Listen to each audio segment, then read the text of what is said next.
Madame, bonjour. Monsieur, bonjour. Merci de nous rejoindre en ce moment précis dans le cadre de votre première sortie de la semaine de la revue des tabloïds. La revue des tabloïds, on ne cessera jamais de vous le dire, c'est cette espèce de décryptage, d'analyse et de commentaires une par une.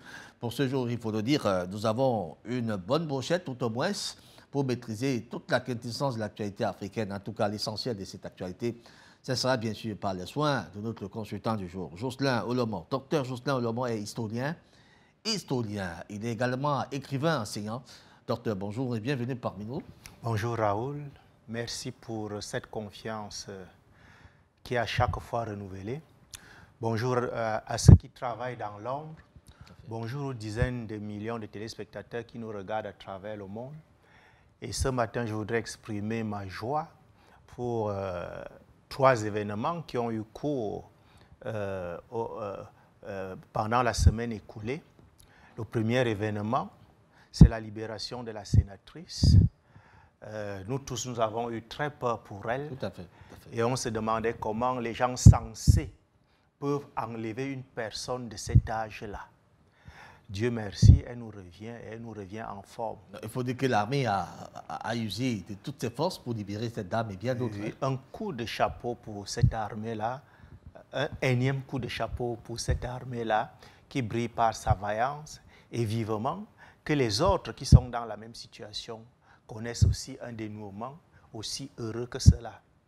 La deuxième des choses qui m'a également contenté, c'est le fait qu'on ait octroyé son passeport à Charles Blé Goudé.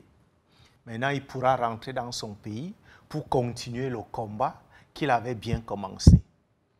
Et la troisième des choses, c'était le match de football entre les parents et les enfants. Et comme à la fin de chaque film, le chef bandit est mort, on croyait que c'est l'acteur qui allait mourir. Vous parlez de quels parents et quels enfants? Les parents, c'est les lions, les costauds, et les bébés, c'est les locaux qui ont manqué de respect dès la deuxième minute à leurs aînés. Et les aînés leur ont rappelé qu'un enfant reste un enfant, même s'il porte le même pantalon que son papa. Voilà. C'était juste un match amical en guise de préparation pour les éliminatoires de cette Coupe d'Afrique des Nations 2023 qui se joue en Côte d'Ivoire, dont certaines rencontres se sont déroulées d'ailleurs la semaine dernière avec des clubs fétiches qui n'ont pas manqué, nous peu l'occasion de prouver d'ailleurs leur valeur. On sait très bien que c'est une Coupe d'Afrique des Nations qui pourra quand même susciter beaucoup de surprises. Hein. Il n'y a plus de petites équipes, il y a ces équipes qui arrivent avec des grands dents. Donc il faut s'attendre à ce que ce soit un tournoi extrêmement difficile, même s'il faut penser que quelques équipes comme les Lions indomptables du Cameroun, qui ont déjà marqué leur histoire sur le territoire africain, seront certainement la partie. Vous avez si bien dit tout à l'heure, les Lions ont finalement démontré leur puissance face aux enfants qui doivent encore prendre du lait pour grandir. Merci beaucoup à vous, Jocelyn Olomon. On va donc aller maintenant à l'essentiel. La première transition nous amène en Afrique centrale.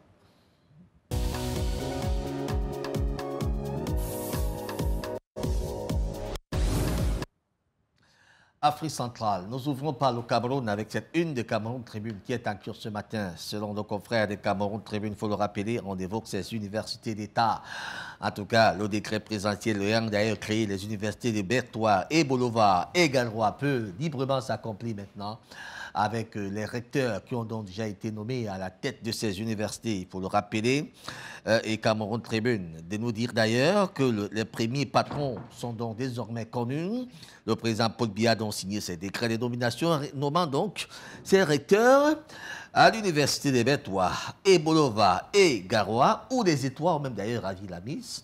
Un certain et toi, et un autre et toi encore, comme des lecteurs de ces universités, franchement, simple coïncidence, on va le dire ainsi.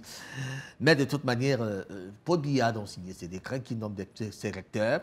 On attend maintenant que sur le terrain, les choses soient visuelles. Effectivement, c'est un décret qui était attendu parce que l'université, c'est quand même la crème de l'intelligence dans un pays. Et une telle institution ne peut pas fonctionner pendant longtemps sans un dirigeant, sans un timonier à sa tête. Maintenant, c'est déjà chose faite et vivement que les nouveaux recteurs, les nouveaux responsables se mettent au travail parce que la réussite de ces institutions-là leur incombe. Et par rapport aux noms, il y a souvent des noms trompeurs. Vous pouvez avoir 3 étoiles, mais qui sont de 2 ou 3 régions différentes. Et d'ailleurs, un des étoiles, c'est plutôt étoile, et ça nous renvoie à l'Est. Et parfois, vous pouvez avoir un Barga, vous croyez qu'il est du centre, alors qu'il est plutôt de l'Est. Donc, ce sont les réalités sociologiques du Cameroun. Donc, maintenant, on souhaite à ces recteurs-là un heureux avènement à la tête de ces institutions-là et surtout qu'ils se mettent au travail pour relever le défi. Il faut surtout que déjà que ces institutions soient visibles de façon palpable, qu'on sache que voilà l'université des Berthois qui est construite ici, voici les instruments qui doivent faire démarrer effectivement cette université, la prochaine rentrée académique. On est encore dans les documents, mais sur le terrain, on a comme impression que beaucoup reste à faire. Est-ce que le temps qui reste jusqu'à octobre prochain permettra d'ailleurs à l'État de Cameroun de mettre en place et de façon véritable ces universités? La question reste fondamentale. Quand on sait très souvent que des décrets arrivent, des nominations viennent, et puis parfois il faut attendre 2 ans pour voir les institutions sorties des terres. Dans tous les cas, la machine est déjà lancée. Pour ce qui est de l'université de Berthois, je crois qu'elle existe déjà depuis 4 ou 5 ans. Et ils avaient commencé par les locaux. L'université de Berthois était érigée, je crois, le décret du chef d'État ne datant pas de 4 mois, qui mettait d'ailleurs ces universités de Berthois et Bolova et Garoua. C'était des décrets qui mettraient en place ces universités. Les vôtres que vous parlez de 4 ans, je ne sais pas. Si l'université de Berthois. Comment vous appelez cette université de Berthois? Il n'y avait pas de recteur là-bas à l'époque? Qu'est-ce qui dirigeait cette université? Ou bien ce n'était pas encore érigé en université? C'était une annexe. Mais pour parler d'annexe ou bien pas d'université, Jocelyn Olomon, s'il vous plaît, n'embrouillez pas les téléspectateurs, je vous en prie. Vous avez un décret présidentiel qui érige des trucs en université et vous venez dire que ça fait 4 ans que ça existait. Maintenant, vous vous rectifiez en parlant d'annexe. Soyons sérieux. Nous nous donnons la bonne info. Les annexes, effectivement, ça existait, mais pas d'université. Là, maintenant, vous allez donc dire que le chef d'État est en contradiction parfaite avec ses décrets. Lorsqu'il donne un décret, il vous dit que moi, je mets maintenant une université là-bas. Vous venez dire que ça existait déjà depuis 4 ans. Il y a une contradiction formelle dans les informations que nous donnons à ces téléspectateurs. Soyons très, très prudents lorsque nous parlons ici sur ce plateau. Il y a un personnel enseignant qui fonctionnait. Oui, annexe, vous avez si bien dit. Là, je suis d'accord avec vous. Voilà. Mais ne parlez pas d'université. Donc, le problème d'infrastructure ne peut pas se poser en tant que tel, puisqu'ils avaient commencé par à utiliser le site de l'ENIEC local. Voilà. Donc, ils fonctionnaient. Vous dites bien qu'ils utilisent des sites d'ailleurs. Donc, ça veut dire que rien ne construit en termes d'université, parce que quand on parle d'université, quand même, c'est plusieurs écoles. Donc, vous n'allez donc pas me dire que ces sites qui d'ailleurs conçus pour les nièges pourront habiliter de manière confortable une université et qu'on peut ne pas construire. On s'est dit, OK, il y a des universités implantées avec toi. C'est ce que vous voulez dire? Ce n'est pas ce que je voudrais dire. Je sais qu'il y a des départements qui fonctionnaient. Parmi ces départements-là, le mien, ça veut dire le département d'histoire. Vous parlez d'un annexe ou bien de l'université? Département qui est là-bas. On va sortir de cette une des Cameroun Tribune. On va quand même noter que le chef de l'État a bel et bien nommé des recteurs et que ces universités pourront être fonctionnelles si jamais on se met en place d'ici octobre 2022. Pourquoi pas? On attend voir. Avec cette une des Cameroun Tribune qui évoque d'ailleurs, on va revenir Université Berthois et Bolova et Garoua. Les premiers patrons sont donc désormais connus selon cette une de Cameroun Tribune sur le petit écran. On sort de là maintenant pour le quotidien Le Jour qui est en kiosque. On va demander à la réalisation d'être un peu plus habile, de nous montrer davantage des unes parce que ce sont ces unes que les téléspectateurs doivent voir pour leur permettre de maîtriser exactement ce qui est écrit sur la une et puis l'information qui est en train d'être analysée. Ce n'est pas nous ne sommes pas les vedettes de ce plateau, ce sont les unes s'il vous plaît. On va maintenant avec cette une du quotidien Le Jour qui est en kiosque ce matin avec la une du quotidien Le Jour. On parle des hydrocarbures. Glencore, une histoire de pot de vin avec nos confrères de Le Quotidien Le Jour. Le journal est bel et bien acteur ce matin. Jocelyn Lomond revient encore sur cette affaire de Glencore et cela semble être un véritable désordre, il faut dire, un véritable désordre.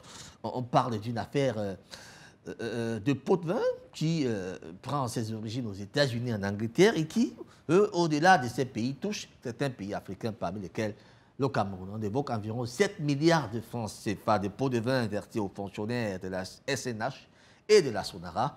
Du coup, la société civile semble être bouleversée. C'est ce que vous dites est tout à fait réel. Les autorités camerounaises sont épinglées par cette affaire de corruption-là, et surtout les anciens patrons et les patrons actuels des deux sociétés qui ont été indexées, à savoir la Société nationale des hydrocarbures et la Sonara. Il est bien vrai que l'une des structures a connu un seul directeur jusque-là, et on a voulu imputer cette situation-là à certains directeurs, dont l'un qui est en prison à l'heure actuelle et qui a sorti un démenti en disant qu'il n'a jamais signé un contrat avec Glencore. Et effectivement, le patron de la Sonara demande les preuves. Il nie les faits, et ça fait donc, comme les noms n'ont pas été cités, il nie les faits, pendant que les États-Unis proposent d'aider le gouvernement camerounais au cas où il voudrait avoir de la lumière. Les preuves concrètes de cette affaire. Les preuves concrètes. Donc, on est là.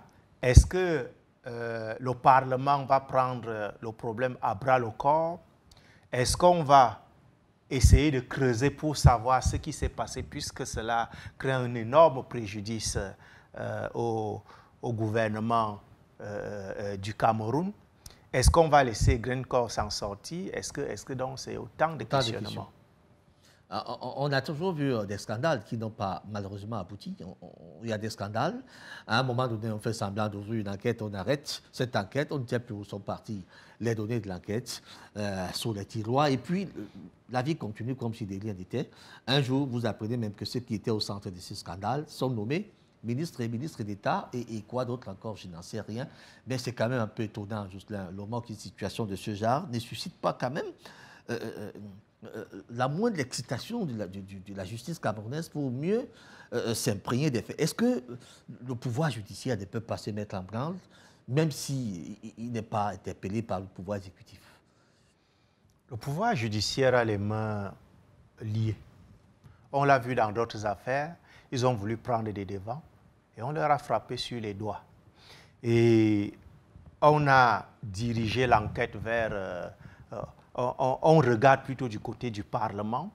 Et ce Parlement-là... C'est pas qu'on a dirigé l'enquête, c'est que les parlementaires voudraient qu'on ouvre une commission d'enquête parlementaire. Ce n'est pas qu'on a dirigé l'enquête. Les parlementaires... Personne n'a dirigé l'enquête là-bas. Les parlementaires de l'opposition veulent effectivement qu'on ouvre une enquête parlementaire.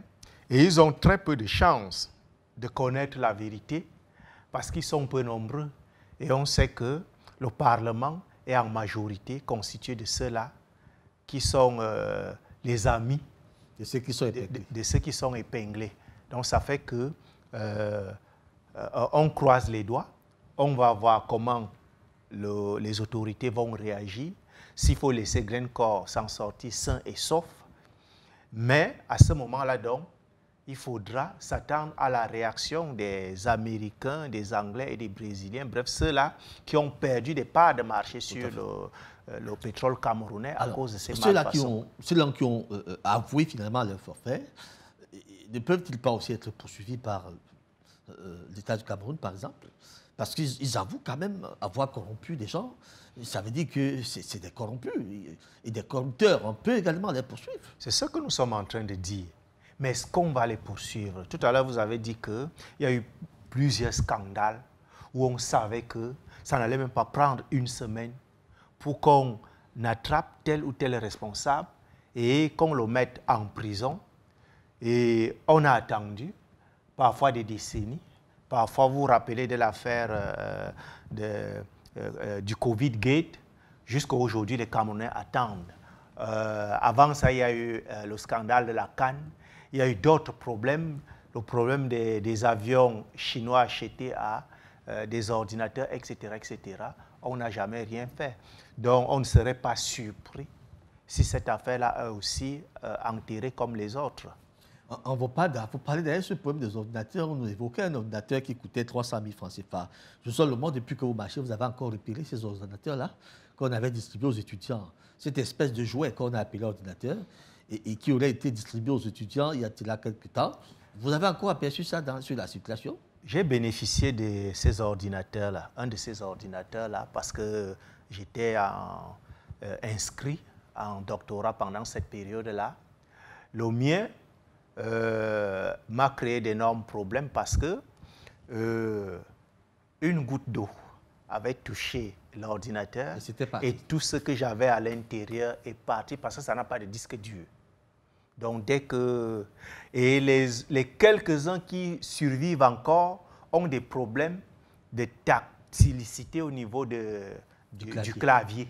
Donc, il faut souvent utiliser... Donc, c'est des trucs très fragiles. Et ensuite, la nouvelle, c'est que tout n'avait pas été distribué. On les vendait. On les vendait par la suite à 25 000 francs. Donc, les gens... Lorsque vous alliez à l'avenue Kennedy, on vous proposait même ça à 20 000 francs, vous ne preniez pas, parce que vous étiez déjà au courant que c'était une espèce de jouet. Mon petit frère, je me souviens, a également bénéficié de cela. À l'époque, il était en licence, il a eu la chance de bénéficier de cela. Lorsqu'il est arrivé chez lui, il a regardé cette histoire-là, il a donné ça à sa fille de 3 ans. Il a dit que bon, c'est un bon jouet pour toi, tu pourras voir comment te battre avec cette histoire. Et on nous a martelé ici que ça avait une capacité d'adaptation et que cela avait une mémoire aussi puissante qu'on ne saurait d'ailleurs l'imaginer. Ils sont venus à travers les antennes de télévision dire tout ce qu'ils ont pu dire pour vanter cette histoire-là. Mais la réalité parvient toujours par rattraper. Aujourd'hui, on n'en a presque plus. Mais on a l'homme dont on a baptisé d'ailleurs comme étant celui qui avait orchestré cette campagne de distribution des ordinateurs aux enseignants, aux étudiants. Forcément, l'idée était peut-être bonne, mais là, qu'est-ce qu'on est allé chercher donc pour distribuer ce qu'on a appelé les ordinateurs de Paul Biya? C'est quand même honteux ça. Et même pour les transporter, on est allé chercher les 80 000 premiers ordinateurs sont venus par Ethiopian Airlines. Ça a coûté 600 millions de francs à l'État camerounais, alors que le Cameroun avait encore un Boeing qui faisait la ligne internationale. Donc, ça a été un marché de dupes. Ils se sont toujours arrangés à faire distraire de l'argent de façon bizarre. Et ils estiment que les Camerounais sont aussi bêtes que ça, comme si on n'avait pas la lucidité de constater que là, nous sommes en train d'être trompés. Mais hélas, ils se sont trompés, eux. Et finalement, si ce n'est pas ce régime qui va régler ce problème-là, je crois que le régime qui viendra a intérêt à régler tous ces problèmes, parce que ce ne sont pas des problèmes qui doivent rester comme ça. Il ne faudra pas que cela meure, sinon on va créer d'autres arnaqueurs, d'autres bandits de la République. Ils seront nombreux à venir davantage voler, sachant qu'aucune enquête ne sera ouverte, même quand elle est ouverte. C'est pour cela qu'ils se battent pour placer les leurs. On dit qu'après eux, que ce soit qu'on aille chercher le successeur dans le sérail, pour que cela soit enterré. Seul Dieu décidera si le successeur sera dans le sérail. On sort de cette une, d'ailleurs, on n'a même pas eu cette une du quotidien le jour sur le petit écran, ok, on comprend. On va maintenant avec Mutation. Espérons que Mutation, lui, au moins, elle sera sur le petit écran. Avec cette une des mutations, nous allons y aller. On parle d'éducation électorale. Effectivement, la une est bel et bien là, sur le petit écran. On parle d'éducation électorale et des CAM en campagne. Élection Cameroun, qui a déjà enregistré pratiquement à peu près 7 millions d'électeurs, voudraient aller au-delà. Parce que justement, sur les 7 millions, il n'y a qu'environ 3 millions qui régulièrement votent. Les autres ont pratiquement jeté, on va dire, ont jeté l'éponge. Et les CAM maintenant voudraient aller au-delà de ce chiffre. Vous pensez qu'il y a encore 7 ans d'aller voter au Cameroun? Docteur Jocelyn Oulomo, élection Cameroun va-t-il pouvoir? Et les CAM a fort à faire. La dernière élection présidentielle avait suscité beaucoup d'espoir. Et il y a eu un peu plus d'inscriptions sur les listes électorales. Mais malheureusement, pour beaucoup de Camerounais qui croyaient qu'il y aura un changement, ils ont été tout de suite déboussolés parce que les mêmes pratiques sont restées en place, à savoir la tricherie, etc., etc.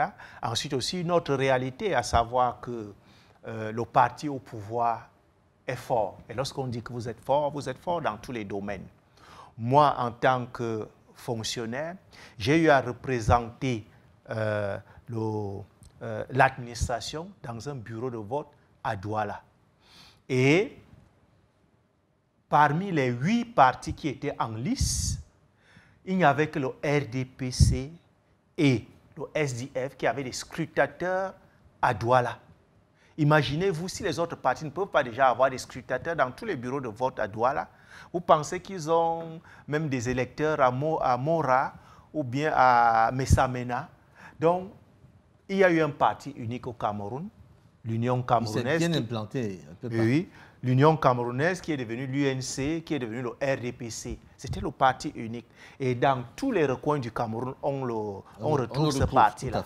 Et ça fait donc que pour pouvoir battre le RDPC, il faudra peut-être attendre quand l'actuel président ne sera plus là. Tant qu'il est là, le RDPC va toujours gagner parce qu'il est mieux implanté sur l'ensemble du territoire national.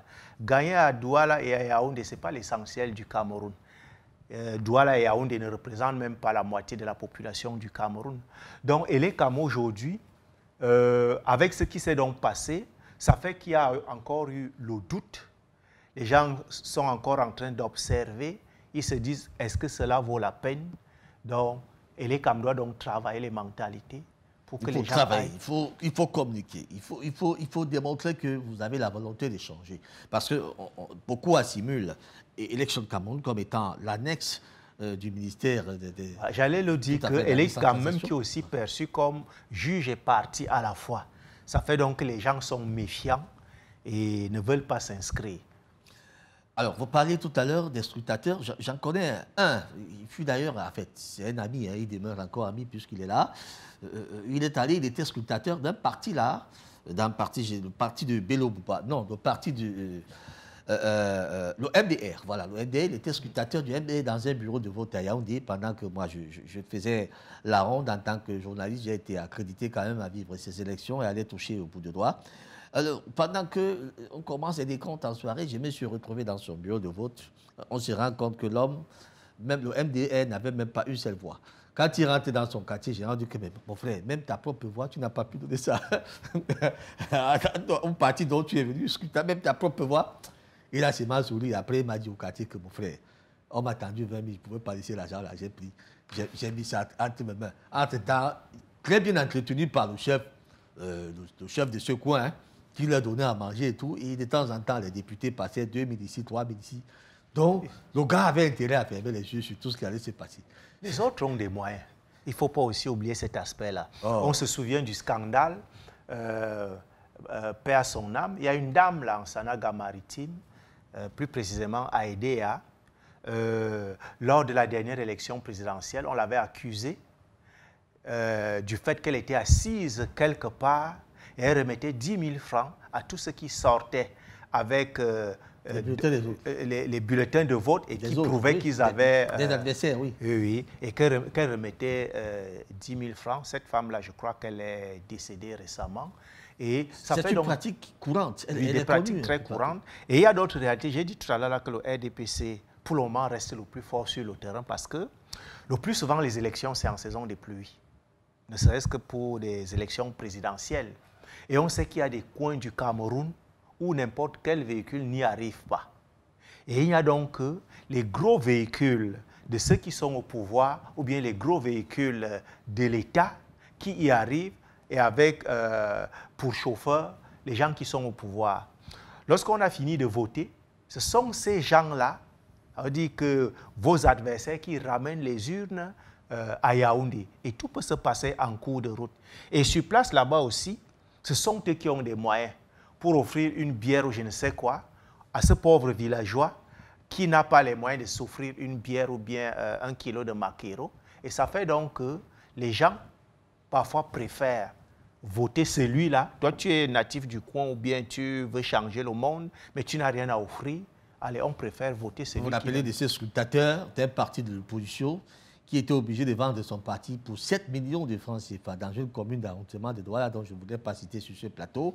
Parce que et il a failli perdre sa vie parce que franchement, les 7 millions aurait voulu l'enterrer. Hein. Mais il a pris l'argent, je ne sais pas comment ça s'est passé parce qu'il a renversé le scrutin. Et on attend, mais monsieur, où sont-ils? Il dit qu'il s'est fait agresser en route. Tu es fait agresser ou le poser mes balles. Bon, vraiment, les choses de ce pays-ci fonctionnent comme ça. De toute manière, merci à cette une de mutation. On rappelle d'ailleurs qu'avec la une de mutation, on parle d'éducation électorale et les CAM est donc en campagne. Vous avez dit tout cela dans les colonnes de ce journal. La République est en kiosque, c'est ce matin. Nous sommes avec cette une de la République maintenant. On parle de blanc-seing pour le maire de Banka. Banka, je crois, c'est dans le Honkam. C'est pas dans le Honkam? Banka. Ou bien Banka, c'est près des Bafang, là. Si. Dans le Honkam ou bien le Honkam? Non, le Honkam. Oui, Honkam. effectivement. Banka, la commune de Banka. Au Carrefour, lorsque vous partez à Banganté ou à Bafoussam en passant par Bafang, le Carrefour, là, il y a une commune, là, la commune de Banka, je crois bien, si je ne me trompe pas. On évoque de ce blanc-seing pour le maire de Banka. Plusieurs sont en ce moment en train de voter encore leur compte administratif, ce qui aurait pu être fait depuis très longtemps, mais compte tenu des moyens qui sont souvent très, très difficiles pour certaines communes. Mais sauf que la commune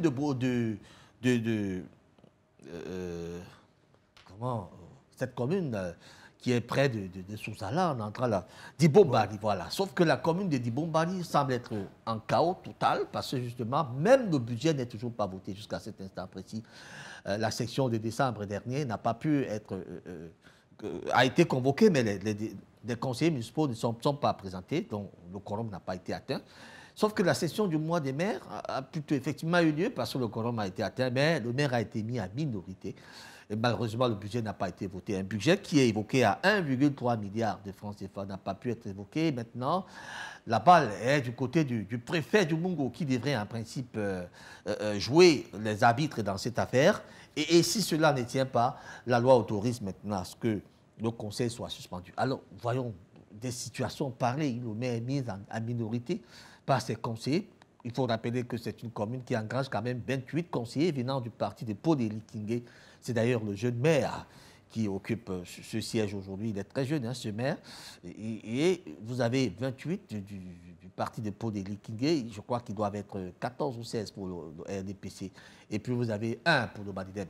Voilà ce qui se passe là-bas. Cela dénote la difficile cohabitation entre les maires et les conseillers municipaux lorsqu'ils sont issus des partis politiques différents. Ça fait donc qu'on ne peut pas avoir l'unanimité et on joue sur ces divisions-là.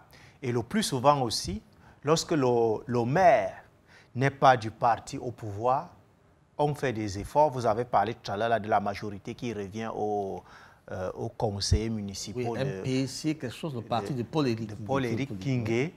Bon, est-ce qu'on a envie à ce que ces gens-là gouvernent bien?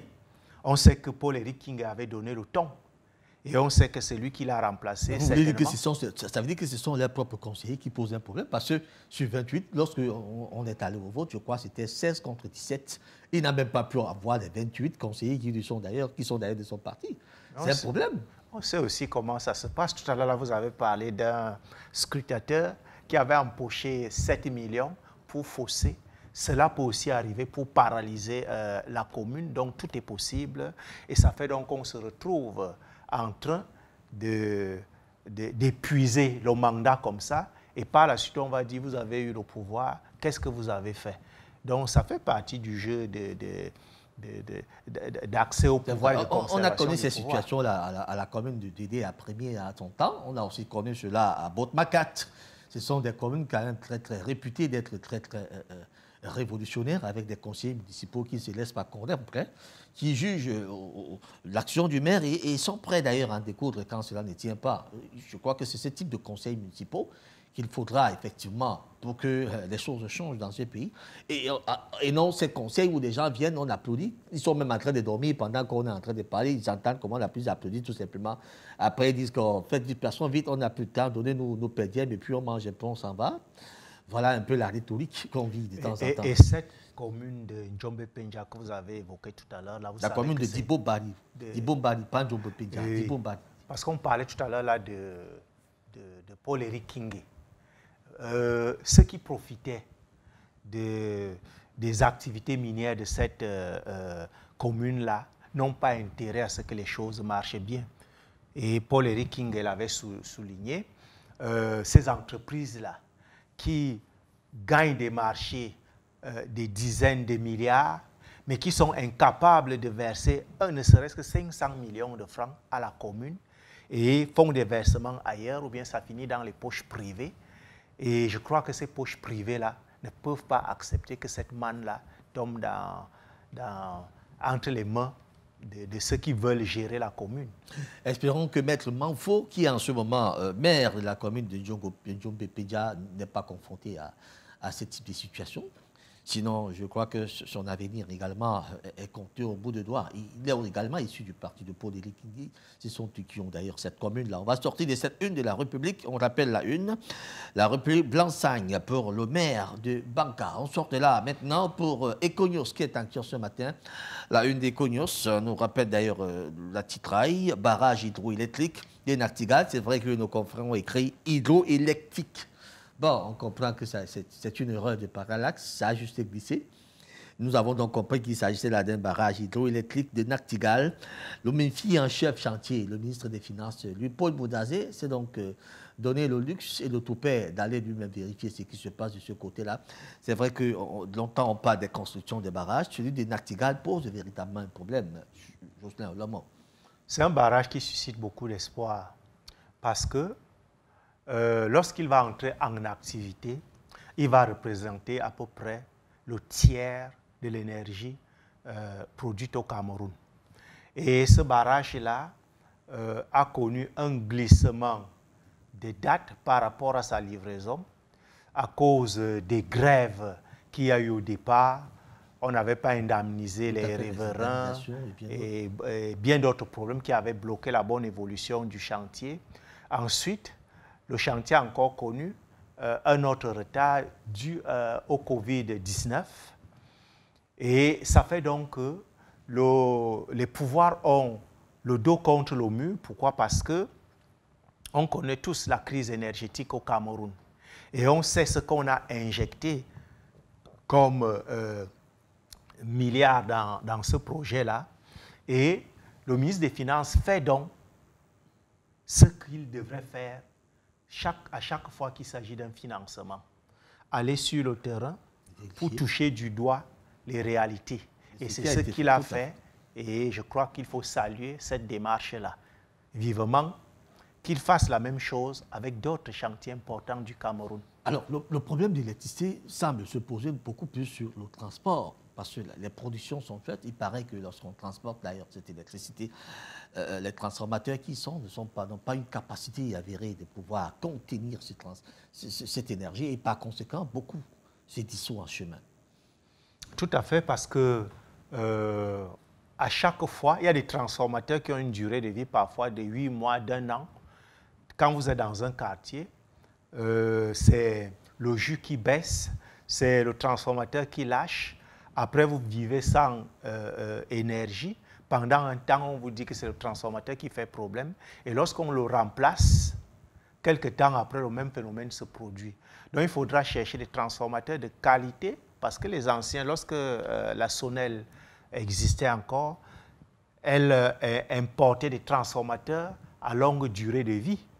Et le transformateur n'est pas la seule cause de la déperdition de l'énergie. Il y a aussi ces câbles-là, les poteaux qui sont couchés à même le sol et qu'on ne réhabilite pas. Donc tout cela fait en sorte que le Cameroun perd énormément, au moins 1/10 de son énergie dans le système de transport. Donc il faudra... Malheureusement, ça cause un problème. On a donc des délestages qui s'accentue de temps en temps et qui suscite le goulot des populations qui, finalement, ne comprennent plus rien dans cette histoire-là. On va sortir de cette une Econews, d'ailleurs, qui nous a fait beaucoup de plaisir ce matin. On évoque ces barrages hydroélectriques de Nachtigal, l'homme-fille en chef chantier, selon nos confrères d'Econews.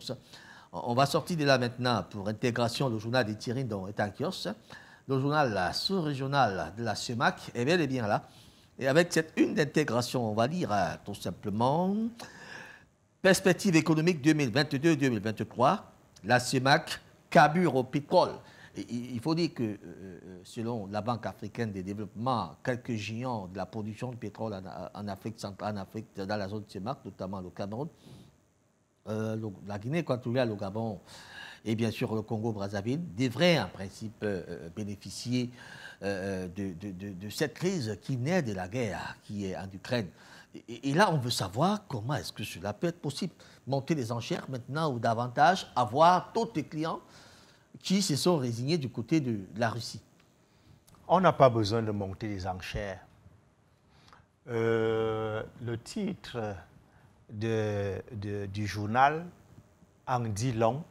C'est que les pays, lorsque le Cameroun établissait son budget de 2022, il avait misé sur un baril de pétrole à $54. Or, à l'heure actuelle, avec ce qui se passe en Ukraine et avec les restrictions sur les exportations du pétrole russe qui date du 30 mai, l'Union européenne s'est réunie et elle a demandé à ce qu'on à ne plus importer le pétrole russe. Et or, la Russie est le deuxième exportateur mondial de pétrole brut. Et ça fait donc qu'on ne peut pas rapidement remplacer cette production-là. Et ça fait donc qu'on compte sur d'autres pays qui peuvent donc livrer le pétrole à l'Occident. Et à l'heure actuelle, les études qui ont été faites montrent que le baril de pétrole, d'ici la fin de l'année 2022, va atteindre les $200. D'autres sont même plus optimistes que cela. La Russie a prévu que ça ira jusqu'à $300 le baril de pétrole, Or, on sait que la Russie donnait le pétrole à l'Europe à un coût plus bas que le coût du marché. Et ça fait donc qu'en supprimant,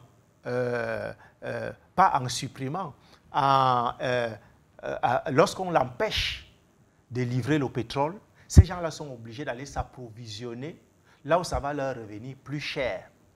Et c'est donc une manne pour les pays, les 5 pays producteurs de la CEMAC. Par exemple, s'ils se retrouvent à $200 le baril, le Cameroun aura environ 4 fois plus ce qu'il avait prévu en termes de revenus. Et on sait que ces pays-là ont misé, certains, en dehors du Cameroun, n'ont pas beaucoup diversifié leurs économies. Ils comptent essentiellement sur le pétrole. Et on sait qu'un pays comme la Guinée équatoriale, c'est le pétrole qu'il a développé au point où il était jusqu'à l'heure actuelle. Et il y a de cela environ 4 années, lorsque le prix du pétrole est passé de 120 francs, de $120 le baril à $28 le baril, ça a été une catastrophe pour toutes ces économies-là, et en particulier pour l'économie guinéenne. Et aujourd'hui, donc, les perspectives nous disent que ça pourra quadrupler. Ça fait une bonne affaire pour les pays producteurs du pétrole, et c'est le côté heureux. En perspective, effectivement, cela pourrait faire une bonne affaire. Mais là, est-ce que ce n'est pas une question maintenant des réseaux et des négociations? Parce qu'ils sont habitués à venir prendre des choses à vil prix en Afrique. Ils peuvent dire, bon, OK, la CEMAC, compte tenu de ce que nous avons comme relation, vraiment, votre pétrole, là, on va prendre ça à 40 francs, à $40 par baril. Vous ne trouvez pas que ça peut être un problème? C'est parce que nous avons des dirigeants qui, je ne sais pas comment les qualifier, parce qu'en matière d'affaires, il n'y a pas de sentiment. En 1973, lors de la guerre du Yom Kippour, qui opposait, c'était la 4e guerre israélo-arabe, l'OPEP, pour se venger des pays occidentaux qui avaient soutenu Israël ont multiplié par 4 le prix du baril du pétrole. Aujourd'hui, les Américains ont sorti une loi, leur Congrès a voté une loi pour punir tous les pays africains qui ne se sont pas alignés derrière leur démarche de va-t-en-guerre contre la Russie. Pour nous aussi, nous avons une arme. Vous créez une guerre là-bas, moi-même je suis pauvre. Si maintenant je peux m'enrichir à cause de ta sottise, je le fais. Donc il n'y a pas de sentiment, il n'y a pas qu'on va vendre le pétrole à long terme au prix actuel. Il faut aller au jour le jour. Lorsque ça monte à $300, nous aussi on se frotte les mains et ça leur apprendra à entretenir des guerres. Sauf que ça change le cours de la vie. Hein. La vie devient très dure. Tout augmente également sur le marché. Et, sauf que les salaires ne subissent pas un bond. C'est ça la difficulté peut-être? Oui, la difficulté c'est que on ne veut pas ajuster les salaires. Si difficulté il y a, c'est que le Cameroun, par exemple, exporte le brut et importe le carburant. Et ça fait donc que si le brut nous rapporte 2 ou 3 fois plus d'argent que le carburant, on peut subventionner le carburant et bloquer les prix à la pompe. Et on devrait aussi voir cette histoire des salaires-là. On ne peut pas baisser les salaires des gens pendant 3 décennies et ne jamais songer à les relever. Ça fait que c'est une catastrophe. Et vous avez suivi le post d'un comédien camerounais qui s'adresse au père de la nation en lui disant que c'est vraiment très dur, qui regarde un peu comment les Camerounais vivent. Et il a raison sur toute la ligne. Il a évoqué tous les aspects de la société camerounaise. On ne peut même plus se construire, on ne peut plus aller au marché, on ne peut plus. Donc ce sont des réalités. Donc pour le moment, ils vont nous vendre très cher, ils nous empêchent d'accéder au blé avec ces sanctions-là. Mais si on récupère au niveau du pétrole et du gaz, on peut essayer de compenser ou bien d'atténuer les effets collatéraux. On va dire que cette guerre en Ukraine peut faire des pays riches, hein, peut faire de certains pays d'une richesse insolente. Ceux qui produisent certainement le carburant, ceux qui produisent du pétrole, ceux qui produisent du gaz, puisque la Russie semble être sous embargo des livraisons de ce gaz. On s'est dit, heureusement, peut-être le Cameroun, pour une fois, sera intelligent maintenant pour voir comment vendre cette histoire-là et pouvoir renflouer les caisses du Trésor, qui en ont d'ailleurs véritablement besoin. Ces caisses ont besoin d'argent, certainement parce que déjà, ces argents devraient en principe sévir. On en sort donc de cette une d'intégration de Thierry Ndong. Dans une d'ailleurs, on évoquait ses perspectives économiques 2022. 2023, la CEMAC carbure donc au pétrole, selon nos confrères d'intégration. Le journal en kiosque ce matin. On sort de là maintenant pour le quotidien de l'économie. Le journal de notre ami Thierry Écoutier est en kiosque ce matin. Le quotidien économique, dans sa principale titraille, évoque de la gouvernance. Et là, ce qui change donc dans la loi de finances 2022 avec nos confrères du quotidien de l'économie, la une, nous attendons sur le petit écran, à moins que vous décidiez encore de ne pas nous envoyer cette une. Nous l'attendons sur le petit écran. Alors, Jocelyn Olomor, on parle de cette gouvernance, ce qui change dans la loi des finances 2022. Une loi des finances qui aurait certainement connu une autre augmentation. On parle d'un peu plus de 6 000 milliards maintenant. On va dire l'économie se porte peut-être mieux. Bien, un budget peut connaître des modifications à la hausse ou bien à la baisse au cours de son exécution. On sait que l'année dernière, ou bien... C'était dans les 5 000. On a dû le revoir à la baisse, hein, oui, compte tenu du contexte de la conjoncture internationale. Et tout à l'heure, je parlais du pétrole, qui fait quand même partie de nos recettes en termes d'exportation. Et ce pétrole-là, dont le cours est en train de grimper. Et la banane, on a recommencé à exporter davantage que les 4 ou 5 années précédentes. Et ça fait donc qu'on est obligé de réajuster le budget à la hausse. Et c'est ce qui s'est fait. C'est ce que le président de la République a a fait en revoyant la copie. Donc c'est tout à fait normal lorsque les recettes augmentent, lorsqu'on a fait des prévisions en fonction des recettes à minima et qu'on se retrouve avec d'autres réalités, avec des lueurs d'espoir, on revoit les choses à la hausse. Très bien, on va sortir de cette une d'intégration du quotidien de l'économie maintenant qui évoquait, on va le dire, la gouvernance qui change donc dans la loi de finances 2022. On sort de là et on va tout de suite en Afrique de l'Ouest.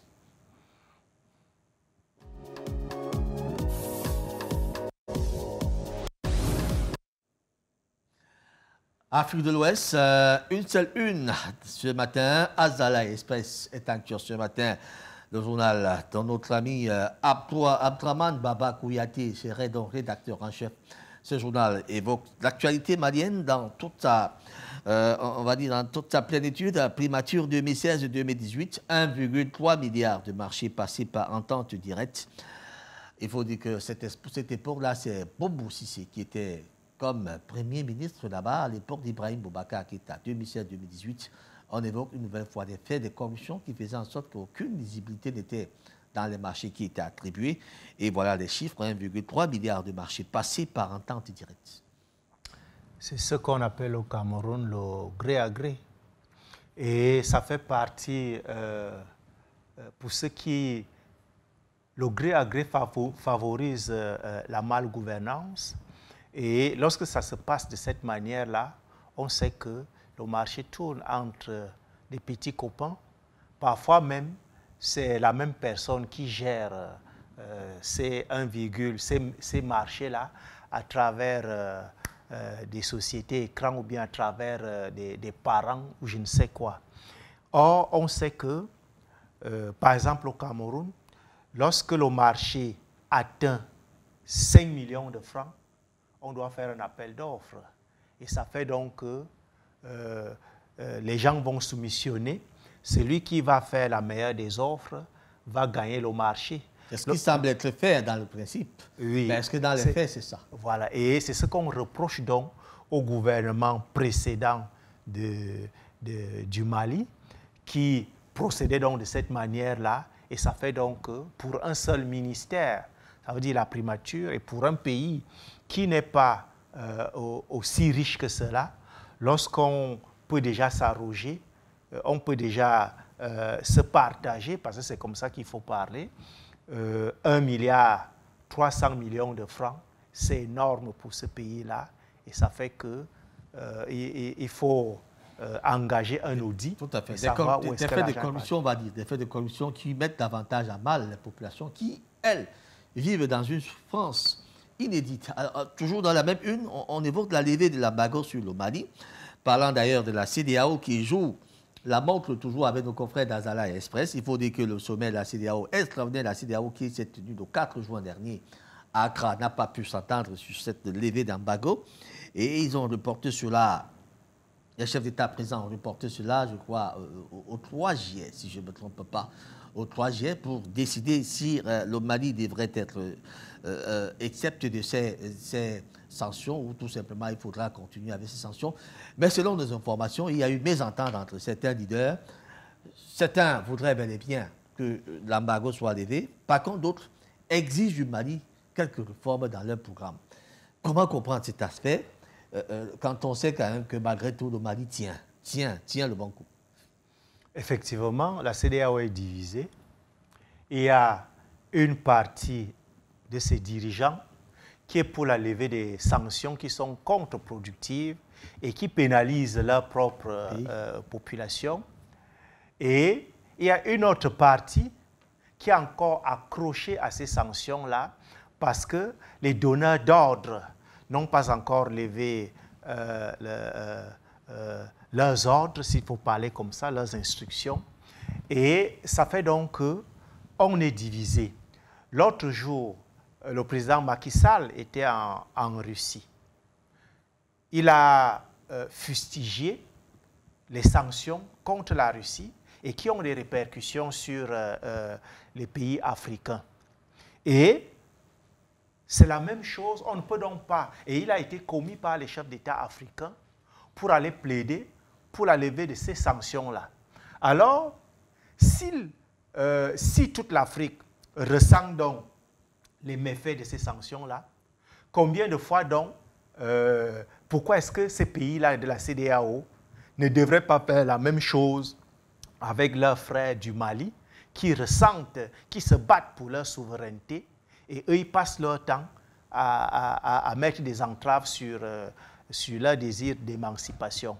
Donc, ils sont divisés. Ils sont divisés non pas, et ils font aussi des calculs. Lorsque la CEDEAO retarde la levée des sanctions, c'est parce que les donneurs d'ordre ont encore un agenda caché, parce qu'ils espèrent encore que d'ici là, parce qu'on sait que la MINUSMA devrait partir du Mali d'ici fin juillet, et ils font donc des calculs sur tous les plans. Est-ce qu'au plan militaire, on peut attaquer? Est-ce qu'au plan...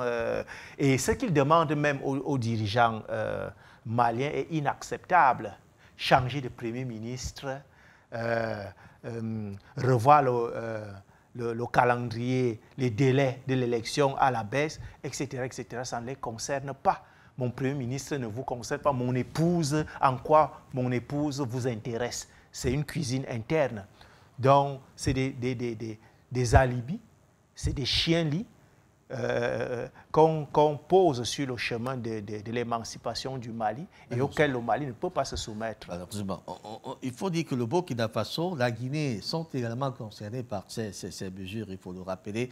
D'ailleurs, le Burkina Faso, la Guinée, le Mali et le Soudan n'ont pas assisté au sommet de l'Union africaine qui s'est achevé le week-end dernier. Il faut également, le week-end passé, il faut également le rappeler. Alors, l'information du jour, c'est de constater d'ailleurs qu'au Burkina Faso, les militaires qui ont pris le pouvoir se sont plutôt contentés à augmenter leur salaire.